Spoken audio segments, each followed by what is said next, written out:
Welcome to UO Today. I'm Paul Peppis, Director of the Oregon Humanities Center. My guests today are Lisa Heyamoto and Todd Milbourn.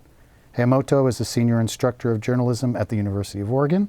She oversees the School of Journalism and Communications multimedia storytelling sequence Gateway to Media, as well as experiential learning programs in New York, Cuba, and Sri Lanka. Milbourn, also an instructor of journalism at the UO, is co-director of the School of Journalism and Communications intensive one-year master's program in journalism and the faculty advisor to Flux magazine.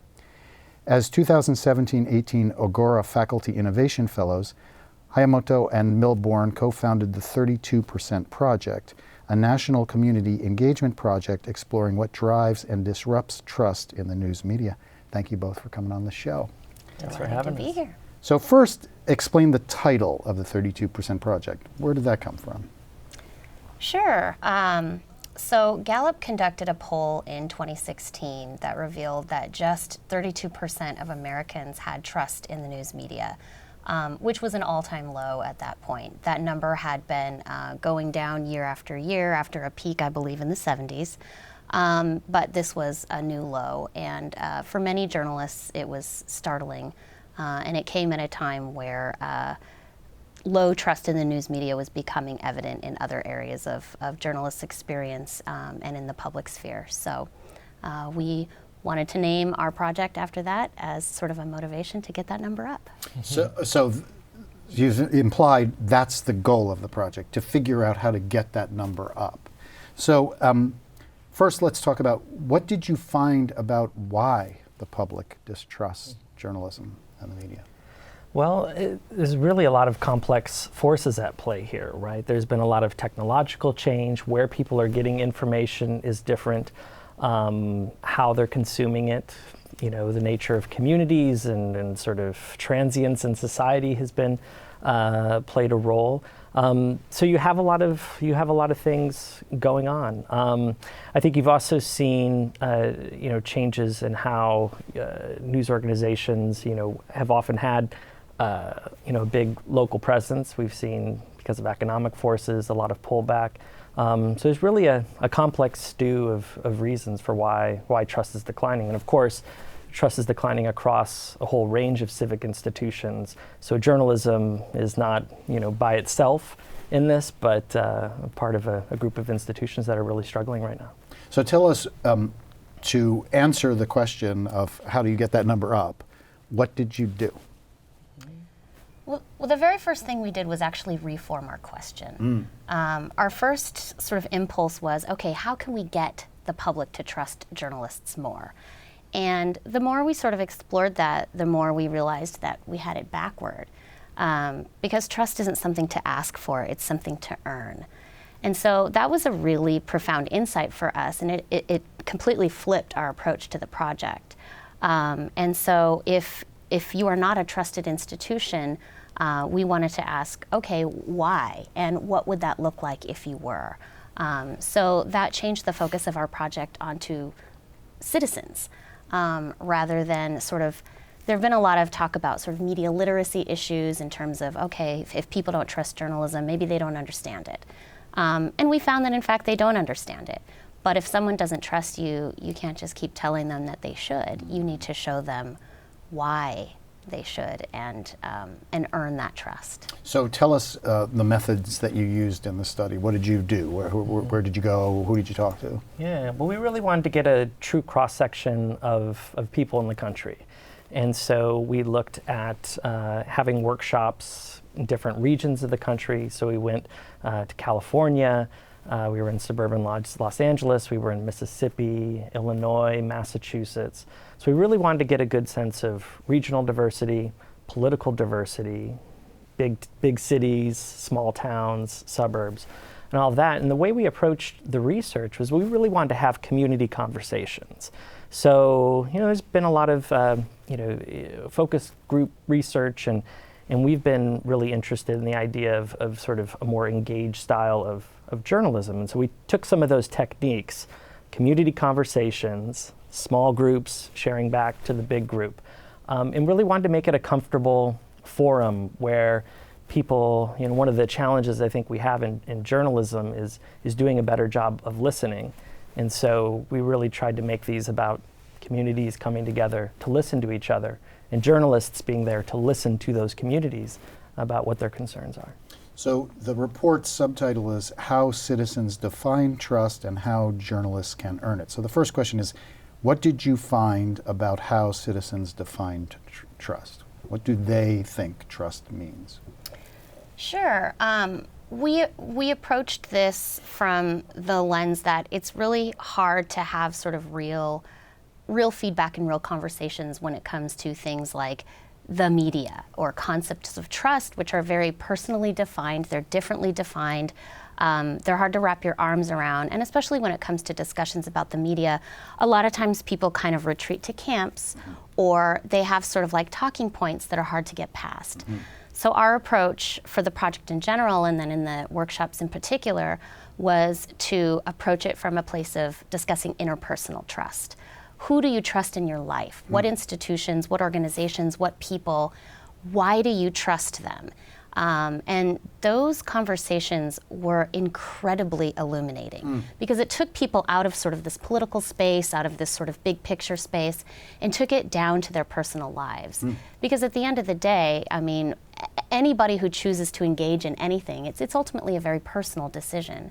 And so we explored those aspects, and we're looking for metaphors between how people talk about the trust in their lives and then how people might define sort of informational trust.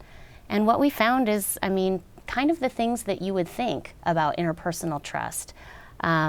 I don't know if you'd like to talk about our 6 takeaways. Yeah, so we had these conversations, and they were, we had a structure to them, but there was also a lot of give and take and back and forth, right? So we transcribed those and looked at them, and we identified there were 6 themes that emerged through those conversations of drivers of trust. And these are presented not just in a news context, right, but in terms of people's personal lives and organizations that they trust. And those were authenticity, right, a sense of being real and confident to share what you don't know as well as you do know. Transparency, right, kind of letting people know what your mission and your methods are. Diversity was a big one that we heard across all of the conversations that we had. Was a big driver of trust, was a feeling of being represented and reflected in the organizations you're dealing with.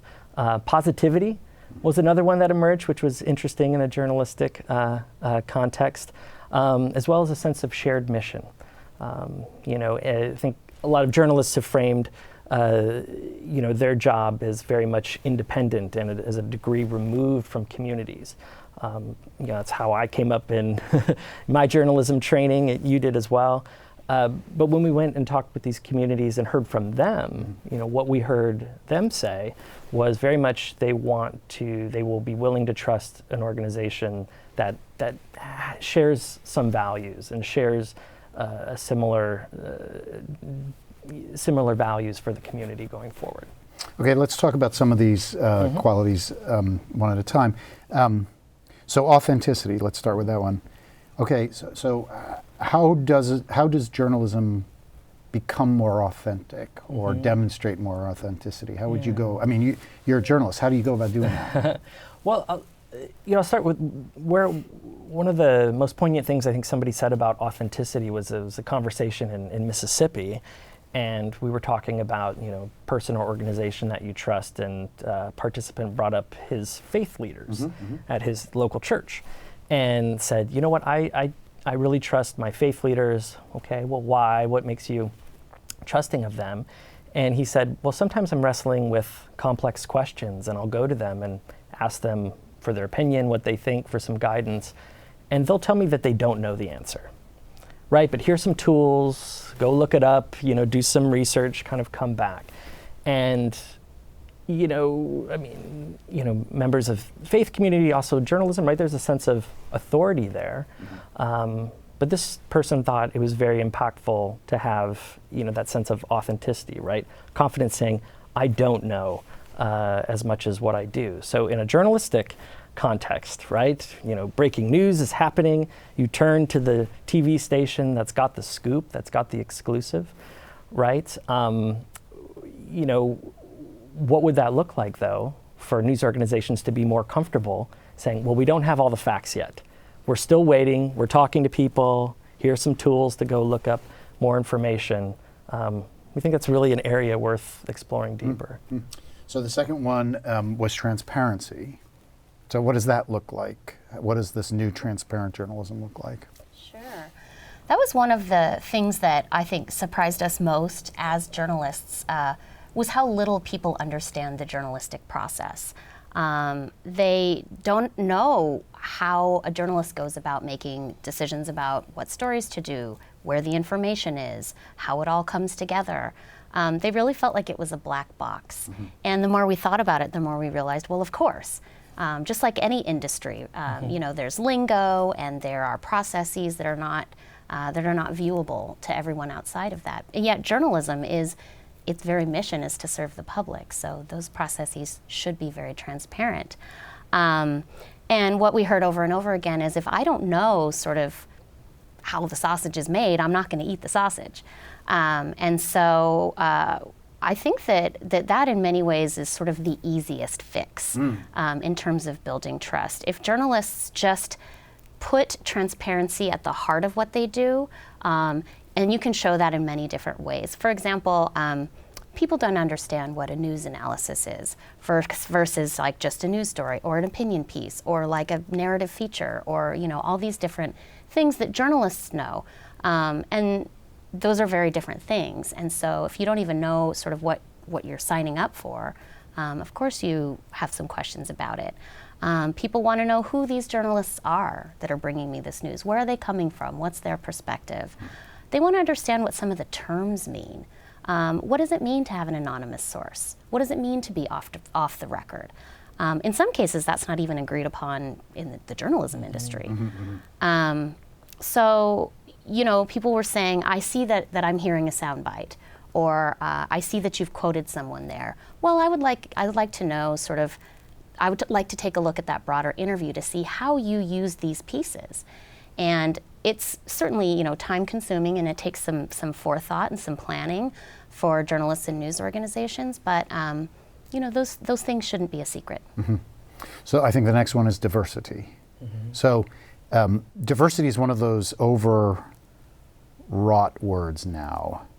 And the way that you use that word, or the way that the citizens you spoke to use that word, is somewhat different than the way that academics, I think, use it. So how do you mean diversity, and what does this more diverse journalism, what would that look like? Mm-hmm. I think people had a very broad view of the word diversity. Many people did talk about it in terms of sort of racial and ethnic diversity, gender diversity. But what we heard in every single community, as Todd mentioned, was they did not see themselves reflected in the news they consume. Now, some people meant they literally didn't see sort of people who looked like them or who seemed like they had, a similar background.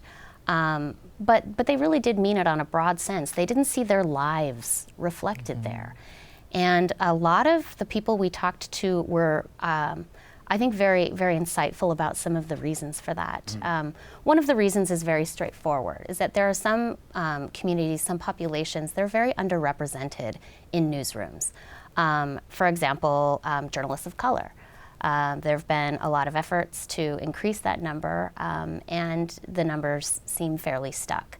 People from rural communities, people who have conservative political points of view, they are not in newsrooms, but certainly they're not as represented as they are, I think, across the general public.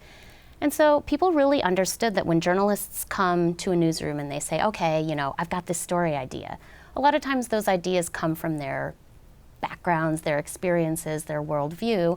And if there aren't a diversity of those things in the newsroom, then there's only going to be a small subset of stories that are told. And it was really fascinating how people really understood that aspect of sort of journalism story development. And they said, there need to be other voices in there. There need to be new perspectives. Because if there aren't, then you're sending the message to communities that don't see themselves that the news isn't for them. And then another really interesting insight was people said, and then everyone else is missing out on this really rich picture of American society. So this one seems a particularly difficult one to solve, doesn't it? I mean, you said the transparency one is relatively easy to solve, but this one seems really hard to solve. I mean, do you have any ideas about, I mean, did any of the people you spoke to have like innovative solutions? I mean, they diagnosed the problem, but I think a lot of people have been struggling to solve that problem. And that one's a really hard problem to solve, isn't it? It is, yeah. And it's certainly, tied to a lot of the other sort of structural inequities that we have in society. One interesting solution that we saw in the course of our research was when we were in Boston. We partnered with an organization there that was very much views itself as a community organization that happens to do journalism. The way it builds community is by telling stories, sharing perspectives from people in different neighborhoods. And the way they view it is we look for people who are in our community already, don't have a journalism training, didn't go to journalism school, might not have a college degree, and we bring them in and we train them up on the basic skills of journalism, right, of the craft. So you learn how to do interviewing, you learn how to take photos, you learn how to write in a way that's clear and compelling. And that was one way that they sort of solved that puzzle is, because every community is going to look different, have different, values and different histories and traditions. But if we could source more of the people who are contributing to our neighborhood, that might be a way through it. Because right now, a lot of the journalism, sort of the journalistic hiring model is to often find, younger reporters who might hopscotch from one town to the next. You put in a few years here, put in a few years there, right? You're working your way to one of the big media capitals in New York or LA, right? And Des Moines is a stopover on the way there. But if you could source more of your, people producing the news who are rooted, who might stay, who might reflect different aspects of the community, then that's a compelling path to me. Mm. The whole question of community engagement obviously is crucial to the account that you've discovered. And you just mentioned these structural issues, and one of the things that people outside of journalism hear all the time now is, local journalism has become economically unsustainable. So we're in Eugene, Oregon, and Gateway Media just bought up the last locally owned newspaper, and one of the few locally owned newspapers in the United States. And this is, a national conglomerate, and there are many of them. And it seems, if you look at the content of the Register Guard now, it's different than it was before. They have fewer local reporters. They rely more on the AP, more on the New York Times, more on the Washington Post. I think many people would immediately agree, boy, it would be great if our news organizations were really more community focused. But they're going against this huge economic shift that's been happening in the consolidation of the news industry into these, just as you're describing newsrooms, news organizations are just growing into these gigantic megaliths that, so is there a way to deal with that? That's the central question, I think, facing journalism right now, and trust is connected to it. So I think one thing to think about is there are different ways to run a business around journalism, right? A lot of the organizations that you're talking about here in town and elsewhere are run very much on an advertising-driven model, right? And advertising is always subsidized, the news content, right? Very much, the news story that was produced, brought to you, is just really funded by Macy's trying to get an ad to you, or a classified ad or something like that. But where we see a lot of promise is, if you start thinking about your primary business model being around membership, or getting people to get involved, getting people not just to sort of passively pick up a newspaper, but maybe to come to a town forum or, participate by, sharing their own story, something like that. This trust stuff becomes really central. So if you start doing deep community engagement alongside a membership-driven business model, You might not have the broad reach that the older advertising-based models have, but you might be able to go deep with some people in the community. If you can get that balance right, I think that is not the solution, but might be a solution. So another one of the points is a shared sense of mission. So what does that mean? And tell me about that. What does that exactly mean, and how might that be accomplished? Sure. I mean, talking about sort of the advertising-based economic models is a huge portion of what people were talking about when they were discussing a shared mission.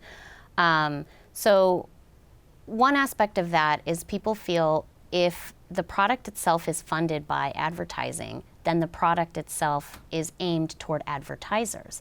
And so if you're serving advertisers, then you're not serving me. And it was really interesting. People had a very sophisticated understanding of the economics of news and the disruption that's occurred over the course of the last 20 years. They really understood how it all fit together. And they basically felt like the public service mission of journalism was directly and sort of irreparably undermined by a private profit model. And that gets back to that shared mission, because they were like, if you're not serving me, then what are you doing? So there was that aspect of it, but then there was also that sort of more of a community-based aspect. So if you're talking about sort of a news organization that is owned by sort of an out-of-town, big, corporation or conglomerate, then people very much felt like you're not here for the community. You just happen to own a news organization in this community. And even though the journalists are themselves from that community, getting back to a little bit of what Todd was talking about, how reporters in many cases have been sort of brought up to keep themselves at a remove, right? This notion of, I'm kind of an outsider here because I don't want to compromise your trust in me by sort of taking a position of any sort. And what we heard from people is they were pretty uninterested in that on a community level. Now, if you're going to talk about sort of political coverage or things like that, that's a different story.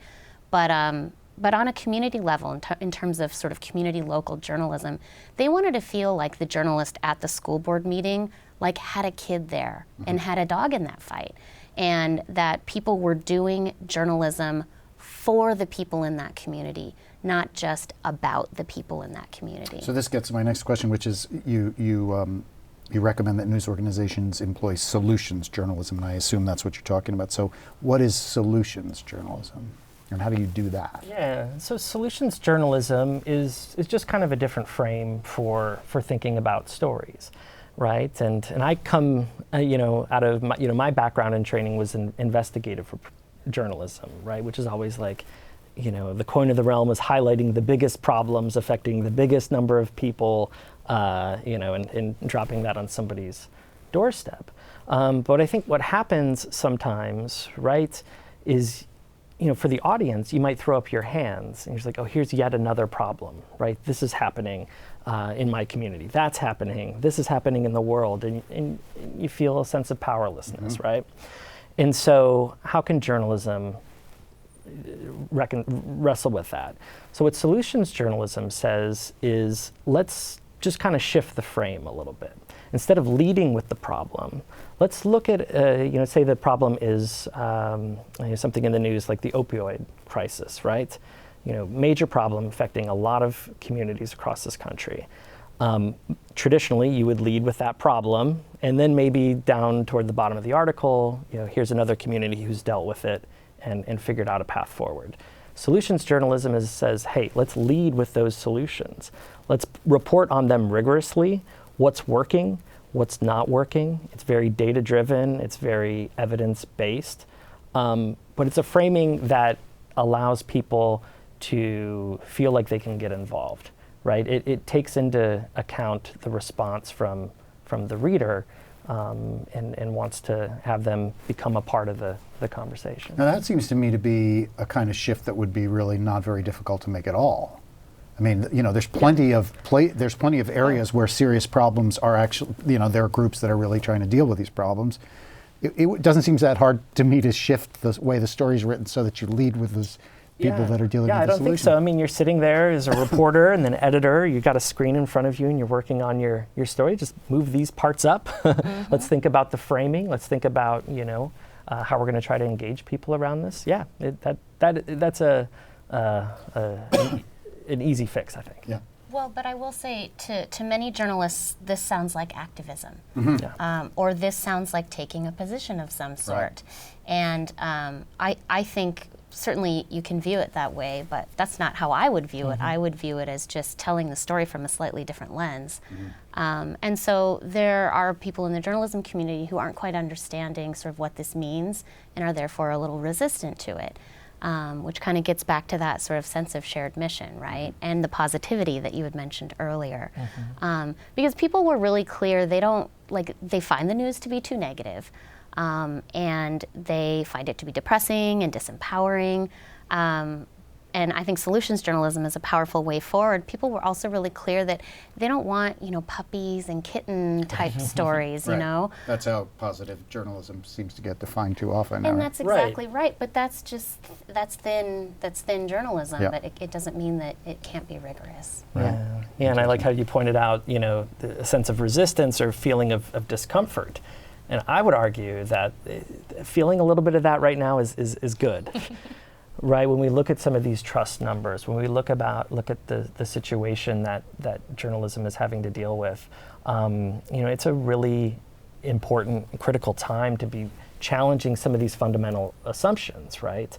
Not in not throwing anything away necessarily, but taking a fresh look at what do we do, why do we do it, how can we do it better? So we have 1 minute. Last question, not a lengthy response. Tell me one thing that surprised you about the results of the report. We were, on a sort of a personal level, we were very surprised with how willing people were to talk to us. I feel like there's a sense of intractability right now in terms of public conversations. We had some very difficult, very fraught conversations with people who fundamentally disagreed with each other and with some of the things that we were bringing to the table. And yet, having a congenial, face-to-face conversation with people who are ultimately just trying to make their community, their lives, the world better, it was really, really heartening. And if there's one way forward for anybody who wants to discuss this sort of difficult situation, I think it's engaging with people authentically and with good intent. Well, on that very hopeful note, I want to thank you both for taking the time to speak with us today. It's been a really fascinating conversation, and the work is really interesting. Well, thank you so much. We're so delighted to be here. Yeah, we appreciate it, Paul. I've been speaking with Lisa Heyamoto and Todd Milbourn, journalism instructors in the U of O's School of Journalism and Communication. They developed the 32% Project, a national community engagement project exploring what drives and disrupts trust in the news media. Thanks so much for watching.